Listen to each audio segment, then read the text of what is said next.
নোয়াখালীর বেগমগঞ্জে স্মার্টফোনে অনলাইন জুয়া খেলার অপরাধে এক যুবককে কারাদণ্ড ও অর্থদণ্ড দিয়েছেন ভ্রাম্যমাণ আদালত।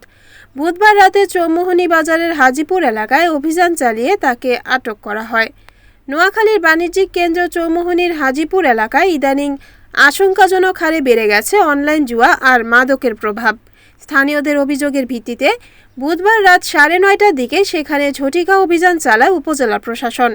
অভিযানে নেতৃত্ব দেন বেগমগঞ্জ উপজেলা সহকারী কমিশনার ও নির্বাহী ম্যাজিস্ট্রেট শাহাদাত হোসেন। এ সময় স্মার্টফোনে জুয়া খেলা অবস্থায় হাতে নাতে আটক করা হয় মোহাম্মদ নজরুল ইসলাম নামে 33 বছর বয়সী এক যুবককে। আটককৃত নজরুল ওই এলাকার মমিনুল্লাহর ছেলে। পরবর্তীতে নজরুল নিজের অপরাধ স্বীকার করলে ভ্রাম্যমাণ আদালতের মাধ্যমে তাকে সাজা দেওয়া হয়। 1867 সালের প্রকাশ্য জুয়া আইনের 4 ধারায় তাকে 3 দিনের বিনাশ্রম কারাদণ্ড এবং 100 টাকা অর্থদণ্ড প্রদান করা হয়। অভিযানে আইন শৃঙ্খলা রক্ষায় সহযোগিতা করে র্যাব 11 এর একটি চৌকস দল। উপজেলা সহকারী কমিশনার ও নির্বাহী ম্যাজিস্ট্রেট শাহাদাত হোসেন বলেন, আটককৃত যুবককে 100 টাকা অর্থদণ্ড এবং 3 দিনের বিনাশ্রম কারাদণ্ড দেওয়া হয়েছে।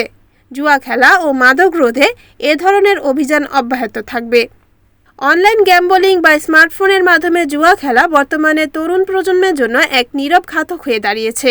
এ ধরনের অভিযান সামাজিক শৃঙ্খলা রক্ষায় গুরুত্বপূর্ণ ভূমিকা রাখবে বলে মনে করছেন সচেতন মহল। অভিযানে র্যাব 11, সিপিসি 3, নোয়াখালীর একটি দল অংশ নিয়ে ভ্রাম্যমাণ আদালত পরিচালনায় সহযোগিতা করে। Report Muhammad Sumon Bhuiyan, NNTV, Noakhali.